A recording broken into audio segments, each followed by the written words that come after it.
A man who dares to waste 1 hour of time has not discovered the value of life. Ignorance more frequently begets confidence than does knowledge. Animals, whom we have made our slaves, we do not like to consider our equal. Man tends to increase at a greater rate than his means of subsistence.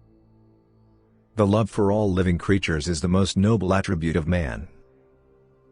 My mind seems to have become a kind of machine for grinding general laws out of large collections of facts. I have tried lately to read Shakespeare, and found it so intolerably dull that it nauseated me.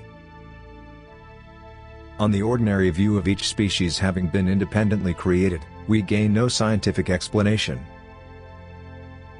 A scientific man ought to have no wishes, no affections, a mere heart of stone. I am not apt to follow blindly the lead of other men. The mystery of the beginning of all things is insoluble by us, and I for one must be content to remain an agnostic.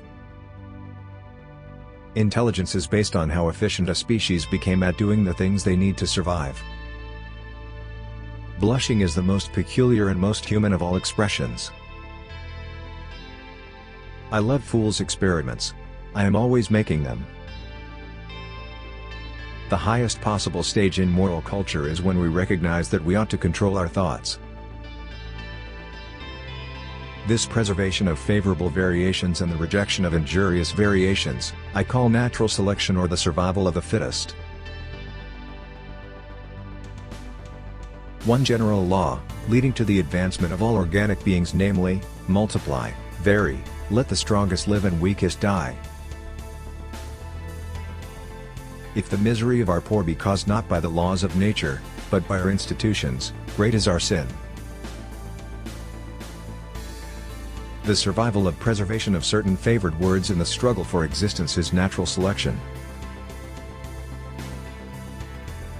Keep steadily in mind that each organic being is striving to increase, that each at some period of its life has the struggle for life, and suffer great destruction.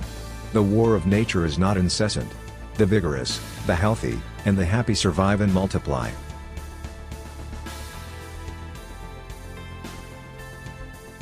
I have called this principle, by which each slight variation, if useful, is preserved, by the team of natural selection.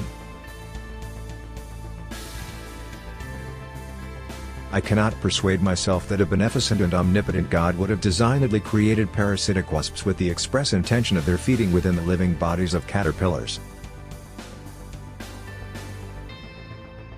It is those who know little, and not those who know much, who so positively assert that this or that problem will never be solved by science. Man tends to increase at a greater rate than his means of subsistence. To kill an error is as good a service as, and sometimes even better than, the establishing of a new truth or fact. A moral being is one who is capable of reflecting on his past actions and their motives, of approving of some and disapproving of others. It is not the strongest of the species that survives, nor the most intelligent that survives. It is the one that is the most adaptable to change. There is grandeur in this view of life, with its several powers, having been originally breathed by the Creator into a few forms or into one. Besides love and sympathy, animals exhibit other qualities connected with the social instincts which in us would be called moral. Great is the power of steady misrepresentation.